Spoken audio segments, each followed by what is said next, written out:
నమస్తే నేను మీ Sampath Kumar welcome to 4 sides TV అఫ్రంట్ న్యూస్ ముందుగా బులెటిన్లో హెడ్లైన్స్ చూద్దాం జమ్మూ కాశ్మీర్లో ఎన్కౌంటర్ జైషే మహమ్మద్ ఉగ్రవాది హతం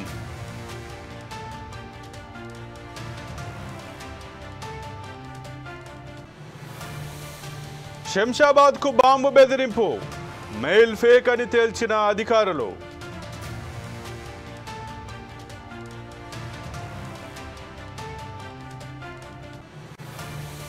తెలుగు రాష్ట్రాల్లో వర్షాలు 5 రోజుల పాటు కురిసే ఛాన్స్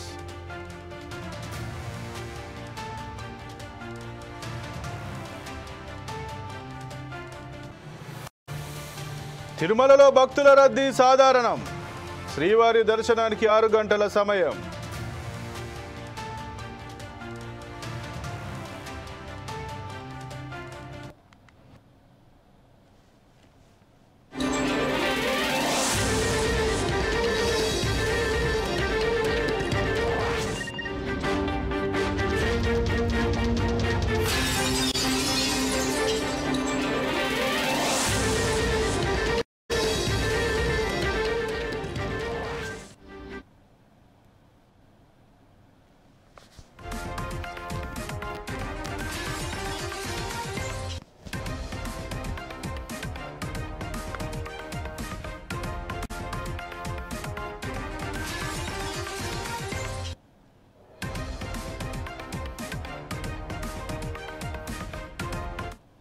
బులెటిన్లో బ్రేకింగ్ న్యూస్ చూస్తున్నాం. జమ్మూ కాశ్మీర్లో మరో ఎన్కౌంటర్ జరిగింది.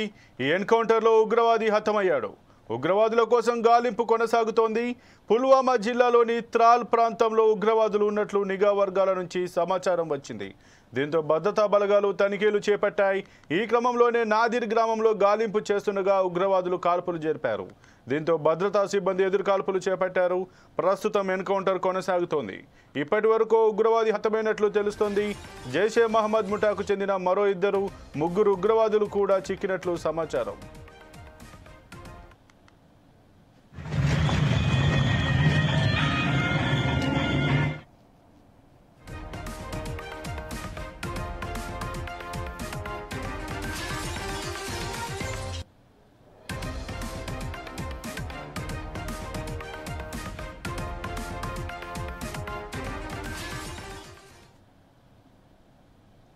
నలభై 48 గంటల్లో రెండోసారి ఎన్కౌంటర్ జరిగింది. మంగళవారం షోపియాన్ ప్రాంతంలోని జిన్పాతర్ కెల్లర్లో చోటు చేసుకున్న ఎదురుకాల్పుల్లో 3 ఉగ్రవాదులను భద్రతా బలగాలు మట్టుబెట్టాయి. వీరిని లష్కరే తోయిబాకు చెందిన ముఠా సభ్యులుగా గుర్తించారు. కాశ్మీర్ లోయలో పలు దాడులకు పాల్పడినట్లు భద్రతా బలగాలు వెల్లడించాయి. ఏప్రిల్ 22న పహల్గాంలోని బైసరన్ లోయలో పర్యాటకులపై ఉగ్రవాదులు మారణ హోమానికి పాల్పడింది. ఈ ఘటనలో 26 మంది ప్రాణాలు కోల్పోయారు.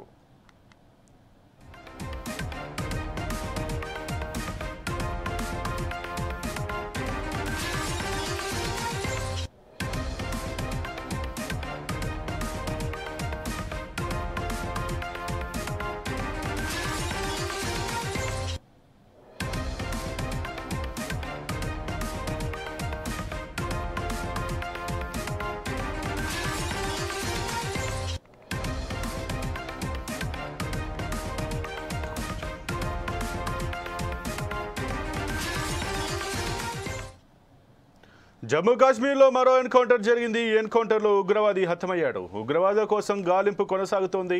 పుల్వామా జిల్లాలోని త్రాల్ ప్రాంతంలో ఉగ్రవాదులు ఉన్నట్లు నిఘా వర్గాల నుంచి సమాచారం వచ్చింది. దీంతో భద్రతా బలగాలు తనిఖీలు చేపట్టాయి. ఈ క్రమంలోనే నాదిర్ గ్రామంలో గాలింపు చేస్తుండగా ఉగ్రవాదులు కాల్పులు జరిపారు. దీంతో భద్రతా సిబ్బంది ఎదురుకాల్పులు చేపట్టారు. ప్రస్తుతం ఎన్కౌంటర్ ఇంకా కొనసాగుతుంది. ఇప్పటి వరకు ఉగ్రవాది హతమైనట్లు తెలుస్తుంది. ఇక జైషే మహమ్మద్ ముఠాకు చెందిన మరో 3 ఉగ్రవాదులు కూడా చిక్కినట్లు సమాచారం అందుతోంది. ఇక 48 గంటల్లో రెండోసారి ఎన్కౌంటర్ జరిగింది. మంగళవారం షోపియాన్ ప్రాంతంలోని జిన్పాతర్ కెల్లర్లో చోటు చేసుకున్న ఎదురుకాల్పుల్లో 3 ఉగ్రవాదులను భద్రతా బలగాలు మట్టుబెట్టాయి. వీరిని లష్కరే తోయిబాకు చెందిన ముఠా సభ్యులుగా గుర్తించారు. కాశ్మీర్ లోయలో పలు దాడులకు పాల్పడినట్లు భద్రతా బలగాలు వెల్లడించాయి. ఇక ఏప్రిల్ 22న పహల్గాంలోని బైసరన్ లోయలో పర్యాటకులపై ఉగ్రవాదులు మారణ హోమానికి పాల్పడారు. ఈ ఘటనలో 26 మంది ప్రాణాలు కోల్పోయారు. సైనిక దుస్తుల్లో వచ్చిన ఉగ్రవాదులు అతి సమీపం నుంచి కాల్పులు జరిపిన అనంతరం అటవీ ప్రాంతంలోకి పారిపోయారు. వీరి కోసం భద్రతా సిబ్బంది తీవ్రంగా గాలిస్తున్నారు. ఇక ఉగ్రదాడికి కారకులుగా భావిస్తున్న ముగ్గురు పాకిస్తానీ టెర్రరిస్టుల కోసం భద్రతా బలగాలు గాలిస్తూ ఉన్నాయి. ఇక ఈ నేపథ్యంలో కాశ్మీర్లో భారత భద్రతా బలగాలు మాత్రం జల్లెడ పడుతున్నాయి. ఈ నేపథ్యంలో జల్లెడ పడుతున్నటువంటి సమయంలోనే నిన్న ముగ్గురు ఉగ్రవాదులను అయితే భారత భద్రతా సిబ్బంది హతమార్చారు. ఇక ఈ రోజు కూడా ఉదయం ఈ యొక్క గాలింపు చర్యలో భాగంగా ఒక ఉగ్రవాది హతమైనట్టుగా, మరో ముగ్గురు ఉగ్రవాదులు కూడా తారసపడినట్టుగా ఎన్కౌంటర్ జరుగుతున్నట్టుగానైతే తెలుస్తుంది. ఇక భారత భద్రతా బలగాలు మాత్రం ఏదైతే ఏప్రిల్ 22 పహల్గామ్లో పర్యాటకులపైన జరిగినటువంటి ఉగ్రదాడి తర్వాత కాశ్మీర్లో ఉగ్రవాదుల ఏరువేతే లక్ష్యంగానైతే ఆ కూంబింగ్ గాలింపు చర్యలు చేస్తున్నట్టుగానైతే తెలుస్తుంది. ఈ నేపథ్యంలో ఎక్కడికక్కడ ఏ ఉగ్రవాది కనిపించినా వారినైతే మట్టుబెట్టేటువంటి ప్రయత్నం చేస్తున్నారు. అదే నేపథ్యంలో ఈరోజు జమ్మూ కాశ్మీర్లో ఆ ఎన్కౌంటర్ అయితే జరుగుతున్నట్టుగా తెలుస్తుంది. ఈ ఎన్కౌంటర్ ఇప్పటికీ ఒక ఉగ్రవాది చనిపోగా మరికొంతమంది అయితే భారత సైన్యం ఎదురుకాల్పులు జరుపుతున్నట్టుగా వారిని కూడా పట్టుకొని మట్టుబెట్టేటువంటి అవకాశం ఉన్నట్టుగానైతే తెలుస్తుంది. ఇక ఈ ఉగ్రవాద చర్యల్లోనే ఏదైతే ఉగ్రవాదాన్ని అంతం చేయాలనే ఉద్దేశంతో పహల్గామ్ ఉగ్రదాడి ఏదైతే జరిగిందో ఈ ఉగ్రదాడి తర్వాత భారత ప్రభుత్వం కూడా, భారత సైన్యం కూడా దీనైతే సీరియస్గా తీసుకుంది.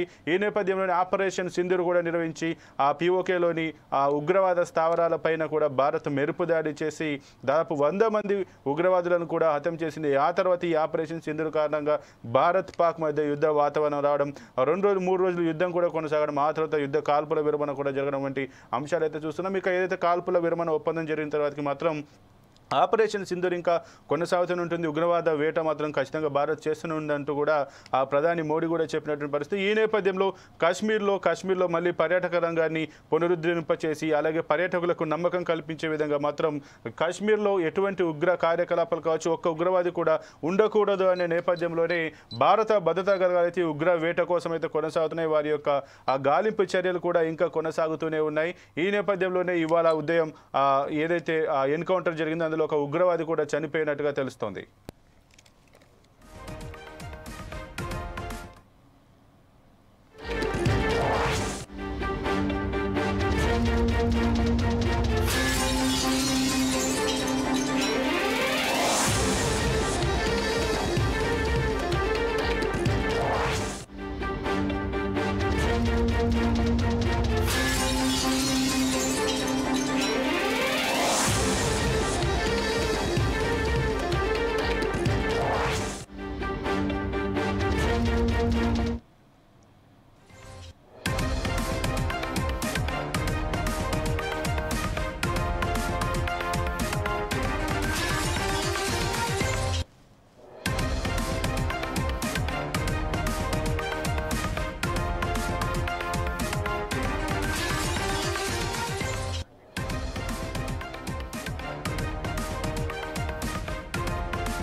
ఇక తెలుగు రాష్ట్రాల్లో వర్షాలు కురుస్తున్నాయి. పలు జిల్లాల్లో భారీ వర్షాలు కురుస్తాయని వాతావరణ శాఖ తెలిపింది.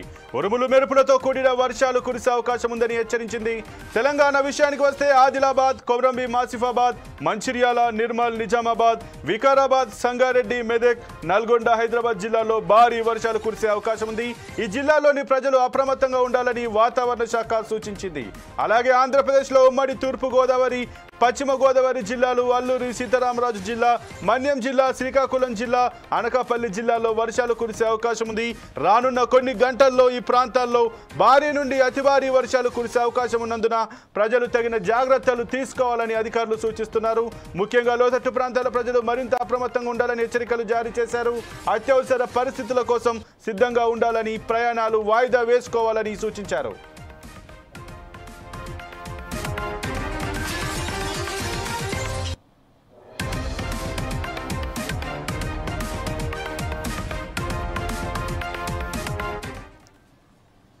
ఇక ఎడతెరపి లేని వర్షాలతో రోడ్లన్నీ కాలువలను తలపిస్తున్నాయి. లోతట్టి ప్రాంతాలు జలమయమయ్యాయి.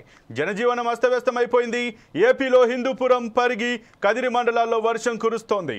అనంతపురం, గుత్తి మండలంలో తెల్లవారుజాము నుంచి వర్షం పడుతోంది. అనంతపురం జిల్లాలో రాత్రి కురిసిన భారీ వర్షానికి పలు కాలనీలో నీట మునిగాయి. పై ప్రాంతాల నుంచి నీటి ప్రవాహం పెద్ద ఎత్తున రావడంతో ఇళ్లలోకి నీరు చేరి ప్రజలు అవస్థలు పడ్డారు. ఇక హైదరాబాద్తో పాటు తెలంగాణలోని పలు జిల్లాల్లో వర్షాలు కురుస్తున్నాయి. నగరంలో పలు ప్రాంతాల్లో ఎడతెరిపి లేని వర్షం కురుస్తోంది. జూబ్లీ హిల్స్, బంజారా హిల్స్, మెహదీపట్నం, అత్తాపూర్, పలక్నుమా, అల్వాల్, సికింద్రాబాద్, ఓల్డ్ సిటీ, చింతల్, ఖైరతాబాద్ వంటి ప్రాంతాల్లో వర్షం కురుస్తోంది. ఆఫీసులకు, ఇతర పనులకు వెళ్లే వాహనదారులు ఇబ్బందులు ఎదుర్కొంటున్నారు. పలు జిల్లాల్లో అకాల వర్షాలు కురుస్తుండటంతో అన్నదాతలు తీవ్రంగా నష్టపోతున్నారు.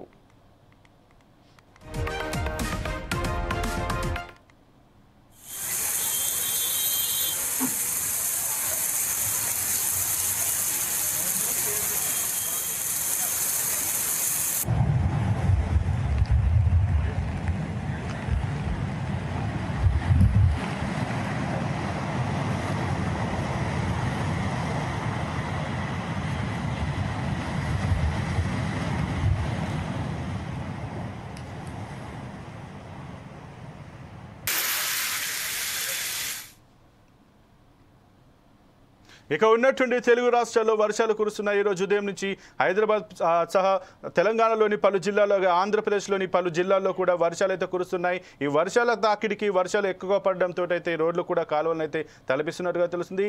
ఈ అకాల వర్షాల వల్ల రైతులు కూడా ఇబ్బందులు పడుతున్నటువంటి పరిస్థితి కనబడుతుంది. ఇక ఇదే అంశానికి సంబంధించి మరింత సమాచారం మా special correspondent Prasanna Kumar phone ద్వారా అందిస్తారు. ప్రసన్న కుమార్, చెప్పండి, ఈ రోజున ఉదయం నుంచి అయితే తెలుగు రాష్ట్రాల్లో అకాల వర్షాలు అయితే, భారీ వర్షాలు అయితే కురుస్తున్నట్టుగా తెలుస్తుంది. ఆ వర్షాల కారణంగా కూడా పలు చోట్లనైతే వాహన రాకపోకలకు ఇబ్బందులు పడడం, అలాగే ఆ పలు చోట్ల వరి పైరు కూడా రైతులు కూడా ఇబ్బంది పడుతుండగా తెలుస్తుంది. దీని గురించి మీ దగ్గర ఉన్నటువంటి సమాచారం ఏంటి? సంపత్, తెలుగు రాష్ట్రాల్లో వర్షాలు దంచుకొడుతున్నాయి. ఉత్తర దక్షిణ ధ్రువ ప్రభావంతో రానున్న 3 రోజుల పాటు ఏపీ, తెలంగాణలో మోస్తరు నుంచి అతి భారీ వర్షాలు కురిసే అవకాశం ఉందని వాతావరణ శాఖ అధికారులు వెల్లడించారు. తెలంగాణలోని పలు జిల్లాలకు ఆరెంజ్ అలర్ట్ కూడా జారీ చేయడం జరిగింది. గురువారం తెల్లవారుజాము నుంచి హైదరాబాద్ లో వర్షం కురుస్తా ఉన్నది. అయితే ఏపీలో భిన్నమైన వాతావరణం నెలకొని ఉందని చెప్పవచ్చు. ఓవైపు ఎండలు, మరోవైపు వానలు దంచుకొడుతా ఉన్నాయి. మరో 5 రోజుల పాటు వర్షాలు కురిసే అవకాశం ఉందని విశాఖ వాతావరణ కేంద్రం తెలిపింది. కోస్తా జిల్లాలో మోస్తారు నుంచి భారీ వర్షాలు కురిసే అవకాశం ఉంది. శ్రీకాకుళం జిల్లాలో 5.3 సెంటీమీటర్ల వర్షపాతం నమోదైంది. అనంతపురం జిల్లా వ్యాప్తంగా అర్ధరాత్రి పలు చోట్ల భారీ వర్షం కురిసింది. రాప్తాడు, కందుకూరు, ఆకుతోటపల్లి వద్ద కాలనీలు జలమయ్యాయి. లోతట్టు ప్రాంతాల ప్రజలను పోలీసులు, ఫైర్ సిబ్బంది, రెస్క్యూ సిబ్బంది సురక్షిత ప్రాంతాలకు తరలిస్తున్నారు. తెలంగాణ వ్యాప్తంగా వర్షాలు కురుస్తామని దక్షిణ ద్రోణి ప్రభావంతో తెలంగాణలో 3 రోజుల పాటు వర్షాలు కురుస్తాయని హైదరాబాద్ వాతావరణ శాఖ ప్రకటించడం, అలాగే తెలంగాణలోని పలు జిల్లాలకు కూడా ఆరెంజ్ అలర్ట్ కూడా జారీ చేసింది. అయితే రోజంతా ఎండలు మండిపోతున్నప్పటికీ సాయంత్రం అయితే వర్షం దంచుకొడుతూ ఉన్నది. ఈ క్రమంలో గురువారం కూడా వర్షాలు కొనసాగుతున్నట్టు తెలుస్తా ఉంది. అయితే గురువారం ఉదయం నుండి, అంటే ఈ రోజు ఉదయం నుంచి హైదరాబాద్ లో పలు ప్రాంతాల్లో వర్షం నమోదైంది. అమీర్పేట, పంజగుట్ట, బంజారాహిల్, దిల్సుఖ్ నగర్, కోటి, యూసఫ్గూడ, కుక్కట్పల్లి, అల్వాల్, సుచిత్ర, గిరిమెట్ల పరిసర ప్రాంతాల్లో వర్షం మాత్రం దంచుకొడుతూ ఉంది. అయితే వర్షాలు ఇంకా పెరిగే అవకాశం ఉందని చెప్పి వాతావరణ శాఖ తెలియజేయడం జరిగింది. ఉరుములు, మెరుపులతో కూడిన భారీ వర్షం కురిసే అవకాశం ఉందని, ఉదయం అంతా ఆఫీసుకు వెళ్లే సమయం కావడంతో ప్రజలు అప్రమత్తంగా ఉండాలని సూచిస్తా ఉన్నారు. అయితే వర్షం కురిసే సమయంలో రోడ్లపై భారీగా ట్రాఫిక్ జామ్ అయ్యే అవకాశం ఉండడంతో ట్రాఫిక్ పోలీసులు కూడా చర్యలు చేపడతామని తెలుస్తాం. అయితే తెలంగాణలో మెదక్, సంగారెడ్డి, వికారాబాద్ జిల్లాలో ఉదయం నుంచి కూడా వర్షం కురుస్తా ఉన్నది. వేసవిలో కురుస్తున్న అకాల వర్షాలతో రైతులు మాత్రం తీవ్రంగా ఇబ్బంది పడుతా ఉన్నారు. కొనుగోలు కేంద్రాల్లో రైతులు ఆరబోసిన వడ్లు పూర్తిగా నీట మునిగాయి. మిర్చి పంట అలాగే నాశనం అయిపోయింది. దీంతో రైతన్నలు తీవ్రంగా ఆర్థికంగా ఇబ్బంది గురవుతున్నట్టు తెలుస్తా ఉంది. అయితే ప్రసన్న, ఏదైతే భారీ 3 రోజుల పాటు ఎడతెరిపి లేకుండా హైదరాబాద్, తెలంగాణలో వర్షాలు కురుస్తాయన్న నేపథ్యంలో ఇటు జిహెచ్ఎంసీ అధికారులు కావచ్చు, ప్రభుత్వ అధికారులు ఆ ప్రజలకు ఏమైనా భద్రతాపరమైనటువంటి చర్యల గురించి చెప్పారా, లేదంటే ఏమైనా ప్రత్యామ్నాయ ఏర్పాట్లు చేశారా? ఎందుకంటే మనకు తెలుసు హైదరాబాద్లో వర్షం పడిందంటే ఏ మేరకు వరద అనేది ఇళ్లలోకి చేరడం, కాలువలోకి పోవడం, ఎటువంటి ఇబ్బంది, రాకపోకలకి ఇబ్బంది కలగడం అనేది చూస్తుంటాం. ఈ నేపథ్యంలో అధికారులు ఏమైనా అప్రమత్తమయ్యారా? ఇలాంటి చర్యలు కాకుండా ఇలా ఆటంకాలు కలగకుండా ఏమైనా జాగ్రత్తలు తీసుకునేటువంటి అవకాశం ఉందా? తప్పత జిహెచ్ఎంసీ అధికారులు మాత్రము ఇక్కడ ఉన్న రాష్ట్ర మంత్రులు ఎన్టీఆర్ వారికి అలాగే ఫైర్ సిబ్బందికి వారు ముందుగా అలర్ట్ చేయడం జరిగింది. లోతట్టు ప్రాంతాల్లో ఉన్న ప్రజలను మాత్రము వాళ్ళు అప్రమత్తంగా ఉండాలని, ఎటువంటి వరద వచ్చినా వెంటనే సమాచారం అందించాలని చెప్పేసి కూడా వారు చెప్పడం జరిగింది. Sampath. Okay, thank you Prasanna.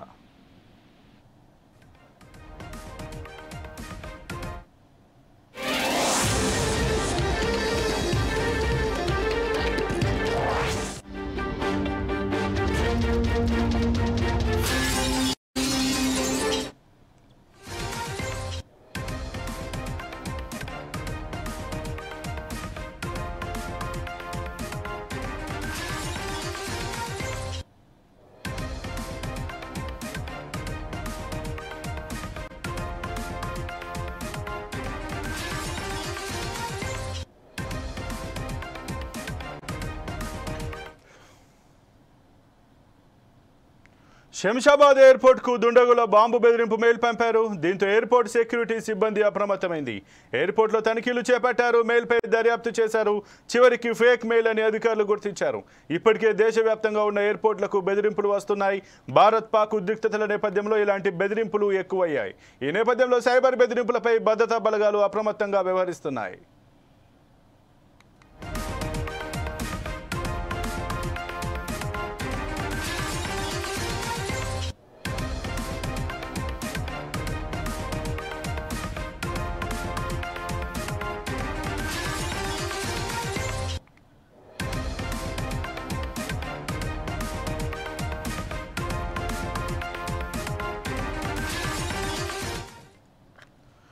Shamshabad airport కు దుండగుల బాంబు బెదిరింపు మెయిల్ పంపారు. దీంతో ఎయిర్పోర్ట్ సెక్యూరిటీ సిబ్బంది అప్రమత్తమైంది. ఎయిర్పోర్ట్ లో తనిఖీలు చేపట్టారు. మెయిల్ పై దర్యాప్తు చేశారు. చివరికి ఫేక్ మెయిల్ అని అధికారులు గుర్తించారు. ఇప్పటికే దేశవ్యాప్తంగా ఉన్న ఎయిర్పోర్ట్లకు బెదిరింపులు వస్తున్నాయి. భారత్ పాక్ ఉద్రిక్తతల నేపథ్యంలో ఇలాంటి బెదిరింపులు ఎక్కువయ్యాయి. ఈ నేపథ్యంలో సైబర్ బెదిరింపులపై భద్రతా బలగాలు అప్రమత్తంగా వ్యవహరిస్తున్నాయి. ఏదైతే భారత్ పాక్ ఇద్దరి మధ్య ఏదైతే యుద్ధ వాతావరణం నెలకొన్నటువంటి ఆ పరిస్థితులలో ముఖ్యంగా మనకైతే ఎయిర్ బేస్లను ఎయిర్పోర్ట్లను టార్గెట్ గా చేసుకుని గతంలోనైతే పాక్ తన యొక్క డ్రోన్ల దాడులను క్షిపణి దాడులను అయితే చేసినటువంటి పరిస్థితి చూసాం. అలాగే ఎయిర్పోర్ట్లకు కూడా ముఖ్యంగా జమ్మూ ఎయిర్పోర్ట్ కావచ్చు, అమృత్సర్ ఎయిర్పోర్ట్లకు కూడా థ్రెటనింగ్ ఇవ్వడం, ముంబై అలాగే ఇతరత్ర ముఖ్యమైనటువంటి ఎయిర్పోర్ట్లకు కూడా థ్రెటనింగ్ వచ్చినటువంటి అంశాన్ని అయితే మనం గమనించాం. ఈ నేపథ్యంలో భారతదేశంలో ఇంకా కూడా యుద్ధం ముగిసినప్పటికీ, కాల్పుల విరమణ జరిగినప్పటికీ కూడా ఇంకా కూడా ఇటువంటి ఫేక్ మెయిల్స్ అయితే ఆ ఎయిర్పోర్ట్లకు వస్తూనే ఉన్నట్టుగా తెలుస్తుంది. మరి ఎవరు చేస్తున్నారు? నిజంగానే ఎవరైనా బయట దేశాల్లో ఉన్నటువంటి ఆ పాక్ ఉగ్రవాద సంబంధిత వ్యక్తులు చేస్తున్నారు, లేదంటే భారతదేశంలో ఉన్నటువంటి కొంతమంది ఆతంకవాదులు కావచ్చు, తుంటరి వ్యక్తులు ఈ రకంగా ఫేక్ మెయిల్స్ పంపిస్తూ ఆ భారత నిఘా వ్యవస్థను, భారత ఆ యొక్క ఎయిర్ ఫోర్స్ను, ఎయిర్ స్పేస్ను, ఎయిర్ ఫోర్స్ను, ఎయిర్పోర్ట్లను కూడా ఈ రకంగా ఇబ్బంది పెట్టేటువంటి ప్రయత్నాలు చేస్తున్నారనేది మాత్రం పోలీసులు అయితే నిగ్గు తెలుస్తున్నట్టుగా, దానికోసం దర్యాప్తు చేస్తున్నట్టుగా తెలుస్తుంది. ఏదేమైనా ఎందుకంటే శంషాబాద్ అనేది ఆ పెద్ద ఎయిర్పోర్ట్, ఈ ఎయిర్పోర్ట్కి అయితే నిత్యం పలు దేశాల నుంచి రాకపోకలు అయితే జరుపుతూ ఉంటాయి. ఈ నేపథ్యంలో అక్కడ బాంబు థ్రెటనింగ్ వచ్చిందన్న నేపథ్యంలో మాత్రం అక్కడ ఉన్నటువంటి సిఐఎస్ఎఫ్ సిబ్బంది కావచ్చు, ఆ పోలీస్ యంత్రాంగం కావచ్చు, అక్కడ ఉన్నటువంటి ఆ ఎయిర్పోర్ట్ సిబ్బంది కూడా నిజంగా బాంబు బెదిరింపు వచ్చిన నేపథ్యంలో బాంబు ఉందా లేదా అని తనిఖీలు అయితే నిర్వహించినట్టుగా, అక్కడ ఏదైతే సెక్యూరిటీని కూడా కట్టుదిట్టం చేసినట్టుగానైతే తెలుస్తుంది. ఇక చివరికి ఇది ఫేక్ మెయిల్ అని తెలవడంతో మాత్రం అక్కడ ఉన్నటువంటి సిబ్బంది కావచ్చు, పోలీసులు కూడా కొంత ఊపిరి పీల్చుకున్నట్టుగానే తెలుస్తుంది. ఇక ఏదేమైనా ఇటువంటి ఫేక్ మెయిల్స్ పంపుతూ ఈ బాంబు థ్రెటనింగ్లకు పాల్పడుతున్నటువంటి ఈ సైబర్ క్రైమ్, ముఖ్యంగా ఈ సైబర్ క్రైమ్ ద్వారా ఏదైతే ఈ మెయిల్స్ పంపిస్తూ ఇటు ప్రజల యొక్క ప్రాణాలతోటి చెలగాటు, ప్రజల యొక్క ఏదైతే మనస్తత్వాలతోటి దెబ్బతీసే విధంగా ఎవరైతే ఈ యొక్క దారుణాలకు, ఘాతకాలకు పాల్పడుతున్నారో వాళ్ళని మాత్రం ఖచ్చితంగా గుర్తించి కఠిన చర్యలు తీసుకుంటామంటూ కూడా ఇటు భద్రతా బలగాలు, ప్రభుత్వాలు కూడా చెప్తున్న పరిస్థితి.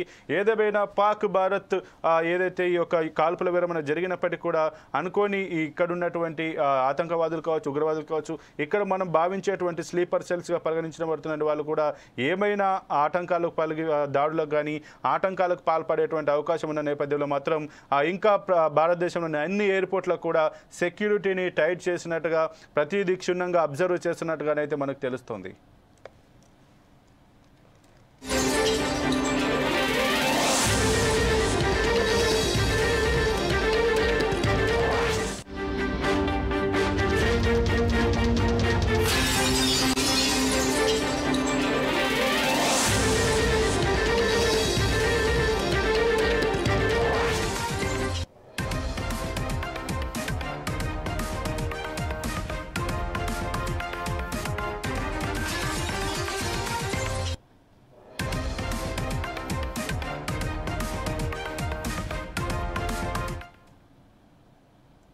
తిరుమలలో భక్తుల రద్దీ స్వల్పంగా పెరిగింది. గురువారం భక్తులు స్వామివారిని దర్శించుకునేందుకు భారీగా తరలివచ్చారు.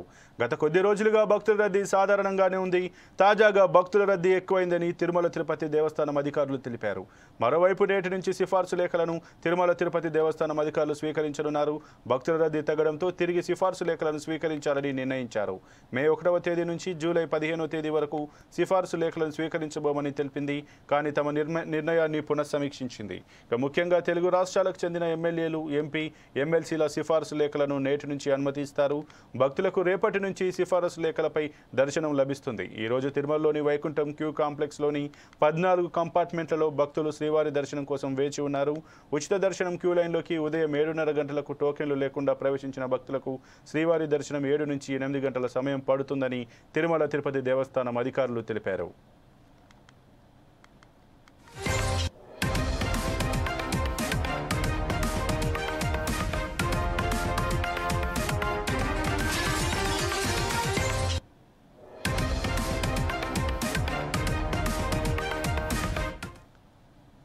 ఇక టైమ్ స్లాట్ దర్శనం భక్తులకు 4 గంటల సమయం పడుతుంది. 300 రూపాయల ప్రత్యేక దర్శనం టికెట్లు కొనుగోలు చేసిన భక్తులకు శ్రీవారి దర్శనం 2 నుంచి 3 గంటల్లో పూర్తవుతుంది. నిన్న తిరుమల దర్శనంలో దాదాపు 6 గంటల సమయం పట్టినట్టుగా తెలుస్తోంది.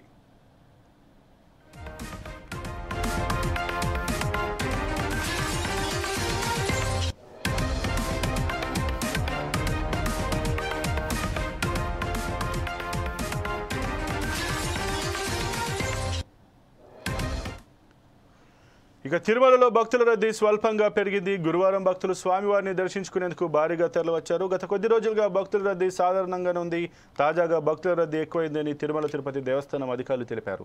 మరోవైపు నేటి నుంచి సిఫారసు లేఖలను కూడా తిరుమల తిరుపతి దేవస్థానం స్వీకరించనున్నట్టుగా అధికారులు అయితే చెప్పినట్టుగా తెలుస్తోంది. ఇక భక్తుల రద్దీ తగ్గడంతో తిరిగి సిఫారసు లేఖలను స్వీకరించాలని నిర్ణయించినట్టుగా మే 1వ తేదీ నుంచి జూలై 15వ తేదీ వరకు ఈ సిఫారసు లేఖలను స్వీకరించబోమని తెలిపింది. కానీ తమ నిర్ణయాన్ని పునఃసమీక్షించుకొని సిఫారసు లేఖలను తీసుకుంటున్నట్టుగానైతే తిరుమల తిరుపతి దేవస్థానం చెప్పినట్టుగా తెలుస్తుంది. ఇక ఏదైతే సిఫారసు లేఖలకు సంబంధించి ముఖ్యంగా 2 తెలుగు రాష్ట్రాల్లో తెలంగాణకు సంబంధించి ఎమ్మెల్యేలు ఎంపీ ఎమ్మెల్సీల సిఫారసు లేఖలను తిరుమల తిరుపతి దేవస్థానం పట్టించుకోవట్లేదంటూ కూడా గతంలో ఎంపీ రఘునందన్ రావు కావచ్చు, మిగతా ఇతరత్ర వాళ్ళు కూడా అయితే చెప్పిన బాటంగానే చెప్పినటువంటి పరిస్థితి. ఈ నేపథ్యంలో అందరి సిఫారసు లేఖలను కూడా మేము పరిగణలోకి తీసుకొని అనుమతిస్తామంటూ కూడా ముఖ్యంగా పర్టికులర్ డేట్ రోజుల్లోనే ఈ సిఫారసు లేఖలకు మేము అనుమతిస్తామంటూ కూడా చెప్పినటువంటి పరిస్థితి. ఈ నేపథ్యంలో ఏదైతే మే 1వ తేదీ నుంచి జూలై 15వ తేదీ వరకు తిరుమల తిరుపతి దేవస్థానం ఏదైతే సిఫారసు లేఖలకు మేము తీసుకోమని చెప్పిందో దాన్ని పునఃసమీక్షించుకొని ఈ యొక్క ఎంపీలు ఎమ్మెల్సీల సిఫారసు లేఖలను అయితే తీసుకొని ఉన్నట్టుగా తెలుస్తుంది. ఇక వీటికి సంబంధించి భక్తుల రద్దీ సాధారణంగా 5 నుంచి 7 గంటల సమయమే పడుతుంది. కాబట్టి ఈ నేపథ్యంలో ఈ సిఫారసు లేఖలను తీసుకొని వారికి దర్శనం కల్పించేటువంటి చర్యలు తీసుకుంటామంటూ కూడా ఆ తిరుమల తిరుపతి దేవస్థానం అయితే చెప్పినట్టుగా తెలుస్తుంది. ఇక వైకుంఠ క్యూ కాంప్లెక్స్లోని 14 కంపార్ట్మెంట్లను అయితే భక్తులు శ్రీవారి దర్శనం కోసం అయితే వేచున్నట్టుగా తెలుస్తుంది. ఇక ఉచిత దర్శనానికి అయితే 6 గంటలు, అలాగే క్యూ లైన్లో ఉన్నటువంటి టికెట్ లేకుండా నిలబడే వారికి అయితే 7 నుంచి 8 గంటల సమయం అయితే పడుతున్నట్టుగా తెలుస్తుంది. ఇక ఏదైతే తిరుమలలో కూడా ఇప్పుడున్నటువంటి దేశంలో ఇప్పుడున్నటువంటి పరిస్థితుల నేపథ్యం తిరుమలలో కూడా సెక్యూరిటీని అయితే టైట్ చేసినట్టుగా పెంచినట్టుగా తెలుస్తుంది. గతంలోనే ఆక్టోపస్ బృందం కూడా తిరుమలలో సోదాలు నిర్వహించినట్టుగా తిరుమల ఎందుకంటే ఆ రోజుకు 1 కోటి 2 కోట్ల మంది భక్తులు దర్శనం చేసుకుని ఉండేటువంటి రద్దీ ప్లేస్ కాబట్టి ఇక్కడ కూడా ఎటువంటి అనుకోని సంఘటనలు జరగకుండా ఎటువంటి ఆతంకవాదుల నుంచి ఎటువంటి అపాయం తలెత్తకుండా తిరుమలలో కూడా ఎప్పటికప్పుడు సోదాలు జరుగుతున్నట్టుగానైతే తెలుస్తుంది. ఇక ఇప్పటికే ఆక్టోపస్ బృందం కూడా ఇక్కడైతే తమ యొక్క తనిఖీలు నిర్వహించడం అక్కడ కాచుకొని ఉండడం అటువంటి ఘటనలు కూడా మనం చూసాం. ఈ నేపథ్యంలో తిరుమలలో వచ్చేటువంటి ప్రతి భక్తుడికి కూడా దర్శనానికి 6 గంటల సమయం పడుతుంది. వచ్చిన భక్తులకు అన్ని సదుపాయాలు కల్పించేలాగా ప్రతి ఒక్క చర్యలు కూడా తీసుకుంటున్నట్టుగా తిరుమల తిరుపతి దేవస్థానం సంబంధించినటువంటి కమిటీలు కూడా చెప్పినట్టుగా అధికారులు కూడా చెప్పినట్టుగా తెలుస్తోంది.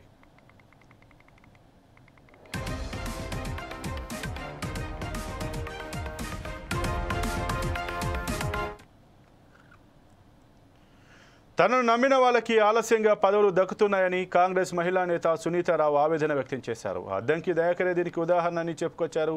గాంధీ భవన్లో PCC chief Mahesh Kumar Goud chamber ముందు ఆమె ఆందోళన చేపట్టారు. మహిళలకు పదవులు ఇవ్వాలని తన అనుచరులతో కలిసి నినాదాలు చేశారు. ఎమ్మెల్సీ ఇస్తామని హామీ ఇచ్చి విస్మరించారని చెప్పుకొచ్చారు. ఎన్నికల్లో ఓడిపోయే సీటు ఇచ్చిన అధికారంలోకి వచ్చాక న్యాయం చేస్తామని హామీ ఇచ్చారని గుర్తు చేశారు. రాహుల్ గాంధీ 2 పదవులు ఉన్నాయి, ఏ పదవి వదులుకుంటాడంట.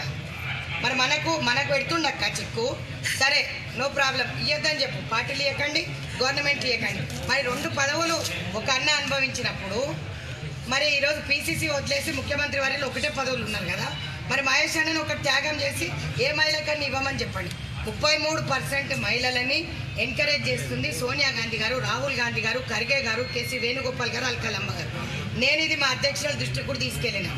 ఆమె కూడా చాలాసార్లు నాకు చెప్పడం జరిగింది, अरे रे रे रे एक औरत के लिए इतने लोग कॉल करते सुनीता जी అంటే నిన్న మేడం మీరు నా గురించి ఇబ్బంది పడకండి నేను లెటర్ రాసి ఇచ్చేస్తా నా రెసిగ్నేషన్ యాక్సెప్ట్ చేయండి అని చెప్పిన లేదు నేను ఏదైనా మంచి పొజిషన్లో ఇవ్వమని చెప్పి సీఎం గారికి నేను చెప్పడం జరిగింది సీఎం గారు ఖచ్చితంగా ఇస్తారంటే నేను వెయిట్ చేస్తున్నాను ఈరోజు నా చెల్లెళ్ళందరూ కూడా వెయిట్ చేయాలని లేదు కదా సంవత్సరంన్నర ప్రతి అన్నకు తిరిగింది డీసీసీ లెటర్లు కావాలన్నారు ఇచ్చినాం కంటెస్టెడ్ ఎమ్మెల్యే లెటర్లు కావాలని రేవంత్ అని అన్నాడు వాళ్ళే తీసుకురా మీకు పదవులు ఇస్తాను మరి మా పేర్లు ఎందుకు వస్తలేవు బీఆర్ఎస్ పార్టీ నుంచి వచ్చిన వాళ్ళు బీజేపీ పార్టీ నుంచి వచ్చిన వాళ్ళు వాళ్ళందరి పేర్లు వస్తున్నాయి ఈరోజు వాళ్ళకు బాధ కలిగించిన సిచ్యుయేషన్ నిన్నందరూ నాతో కొట్లన్నారు సగం మంది అధ్యక్షులు రాలే ఎగ్జిక్యూటివ్కి రాలే అక్క నువ్వు మాకు పదవులు ఇప్పిస్తావులే జిల్లాకు ఒక్క పదవి ఇచ్చినా కూడా మనం అడిగింది ఎన్ని పదవులు అక్క 30 పదవులు అడిగినాం ఈరోజు ఆ 30 పదవులలో ఒక్కొక్కటి జిల్లాకి ఇచ్చినా కూడా అన్న పెద్ద మనసు చేసుకున్న వాళ్ళందరితో వదిలే